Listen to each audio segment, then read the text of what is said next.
Welcome to Kutch time. The day is November 7th, 2025. The Detroit Pistons just beat the Brooklyn Nets 125 to 107, moving to 7-2 on the season. They are now the first seed in the East since the Chicago Bulls lost to the Milwaukee Bucks today. The Pistons blew out the Nets thanks to a dominant third quarter, which they won 34 to 19. They were led by their two stars, Cade Cunningham and Jalen Duren, who both had 30-point double doubles. There was a lot of good tonight from the players. Cade Cunningham was a third quarter Cade Cunningham night. Most of the time you see a fourth quarter game, but today it was third because Cade wanted to not play in the fourth because he wanted to make a blowout. And guess what he did? He really played in the fourth, played a few minutes in the start before both teams put their bench in. He had a season high at 34 points. His previous was 33. He also had 10 assists. He shot 13 for 18 from the field. He also had two threes. I mean, these are the kind of games you want to see from Cade. This is what you know Cade can do. He struggled to start the season. Now he's here. Now he's dominant. No one can stop this guy, especially not the Brooklyn Nets. Jalen Duren also a dominant night. He set his career high Saturday night, 33 points. He had 30 points tonight. He had 11 rebounds. He also had 3 steals. He only missed 3 total shots today. And this is just his fourth 20-point game in the last 5 games. This is not what I expected Jalen Duren to be. I expected Jalen Duren to be in like the 18, maybe in the 20 range. But not getting 30 points twice in the past 5 games, that's crazy to me. And the connection with Cade is a lot of his points are coming off Cade dishes. He's just driving to the lane and getting open, and it's an easy bucket for him every single time. These guys can't stop him. He's one of the more athletic fives in the whole league, and he shows night in and night out, especially now that he's had more experience playing NBA ball. Asar Thompson also had a very good night. He had 14 points, 6 rebounds, 4 assists, 3 steals. Again, he's not going to do so much scoring wise, he's not going to do so much shooting wise, but he can basically do everything. He's not good at the flashy stuff, but he's amazing at the gritty stuff, if that makes sense. I mean, he's easily our best defensive player. Isaiah Stewart's the only one that can even challenge him on that, and his offense game will continue to develop as we see his mid range is slowly developing into a more consistent basis. And the thing is with Asar, a lot of the times he's trying to do these tricky layups, and if he just tries to go for a dunk a lot of times, he'll get more buckets per game. I mean, he could have easily had 18, maybe 20 points tonight if some of these harder layups he tries and misses, he just tries for a dunk, and it would be a lot easier to make. And while that does cause maybe further risk of injury, it's not that much further, and I don't even know if that's true. Some other stuff tonight. Bobby Klintman played his first real minutes tonight. Tobias Harris was again out with his ankle injury that he's missed the last 3 games. He played 15 minutes tonight. He had an okay game. He had 5 points, five rebounds. He had 4 points. Sorry. He had poor shooting, but he still had a plus minus, a plus 8. Again, it was the Brooklyn Nets. Not really anything special. So you can't really read too much into this game. You can't read into him though. He came into the first quarter, which was very interesting to see. In the past, when we've had these injuries, we were using Chaz Lanier or Danish Jenkins, but since this is a forward injury of Tobias Harris, we use Bobby Klintman, and he's never really played in a competitive game or early on into potentially competitive game. And this was his first minutes, and he was fine. His shooting needs to be a bit better, but he's absolutely not used to real game time, and he's not probably used to the starting lineup. He's probably used to running with the third strings, with Danish Jenkins as his point guard, not Cade Cunningham. So does he get further minutes? Maybe, because there's another injury night that I'll get into further. But with Tobias Harris out, I have no idea when he'll be back. He could get more reps in these games, especially against poor opponents. There was some bad tonight.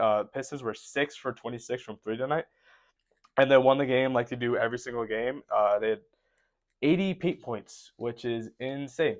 They lead the league in paint points by a wide margin this season, and it shows with their intensity. I mean, they have high field goal percentages, but they can still be losing the game because other teams are making threes, and we can't. We barely shoot threes. Um, I think in the second half, by the end of the second half, the Brooklyn Nets had only made one less three than we had shot. Like we had only shot 9 threes, and they had made 8 threes. And there's a difference of two teams, a difference of almost different leagues at that point. Pistons are playing a totally different ball than we see in the NBA, and it's a fun ball to watch. It's a gritty ball, but some teams it's going to wreck you, and some teams it's not. And the Pistons know their way to the ball, and it's getting into the paint, and it's scoring, and it's working. It worked well today. It worked well last game. It worked well the game before that. It's basically worked every game other than the Cavs game and that Bulls game to start the season.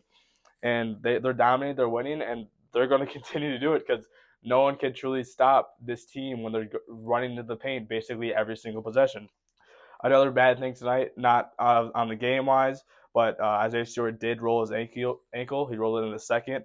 He did play like another minute or so, but he was limping pretty noticeably.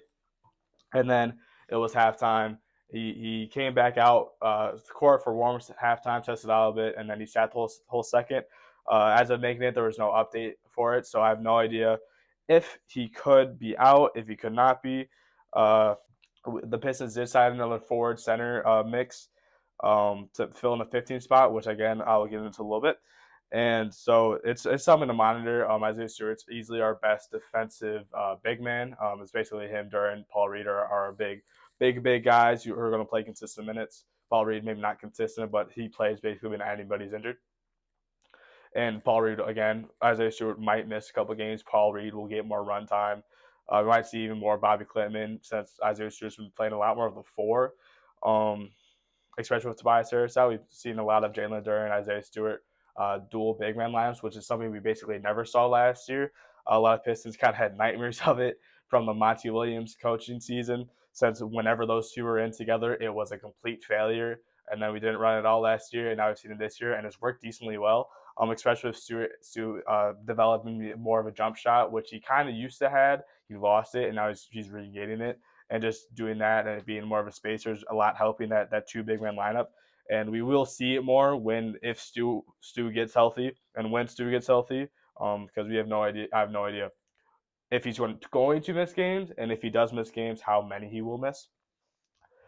And then the biggest news of the week for the Pistons lineup front, Isaac Jones, who's a power forward center, was signed, and it was the 15th man.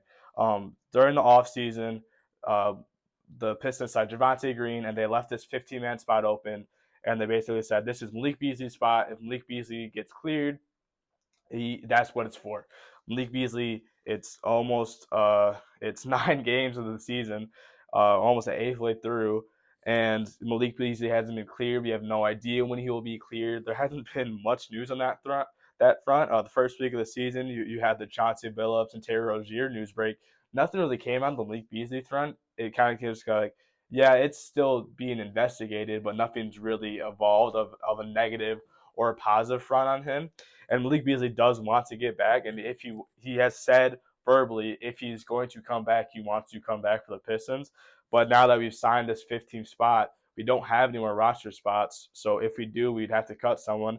Now the Isaac Jones contract is non-guaranteed, so we wouldn't be losing much if we did cut him financially. But it's just something to notice because it was kind of always thought that Pistons aren't going to sign anyone until Malik Beasley gets cleared, or he gets not cleared and he can't play anymore. But that's because a lot of fans are like, oh, Malik Beasley is going to have the shooting touch, especially if Caris LeVert struggling. He did have a good game tonight. I trashed him last game because he'd been struggling so much. But Caris LeVert had 10 points, and he was shooting a lot better attempts. He wasn't forcing as much, and that's very good to see from someone who's supposed to be this very utilized bench scorer. But Isaac Jones also we could see getting playing time. Obviously, he didn't play today. He was in the G League, and it was also because he just needs reps with the team and reps with the lineups and the chem to get better. But now if Stu is out, Tobias Harris has been out. We could see Isaac Jones play a little bit. He was on the Kings. He hasn't really done much in his NBA career. It's still young. I believe he's only his second year. But we'll see if he gets playing time, and if in the future Malik Beasley does get cleared, if he gets waived from Malik Beasley. Now that has happened, it looks increasingly unlikely that it will. But we will see. The next game for the Pistons is Sunday night. It's at Philadelphia. 76ers are a very good team this season. Tyrese Maxey has been absolutely dominant. I mean, this guy's insane. And Joel Embiid has been on minutes restriction the whole season. Paul George hasn't played at all. but the record wise, they're good. But they're really it's a Tyrese Maxey show, and then past that, it's not much. So it'll be a good game for the point guard battle, Cade Cunningham and Maxey. That's a top tier point guard battle this season. So the Pistons, I think, should win it. I think they're a better team than 76ers, especially with Embiid not being Embiid and Paul George. He's washed. So they'll play Sunday. Hopefully they can win. And then if you do like the content, please subscribe. Please leave a comment. Please let me know about your NBA thoughts and thoughts on the Pistons or just the NBA league as a whole.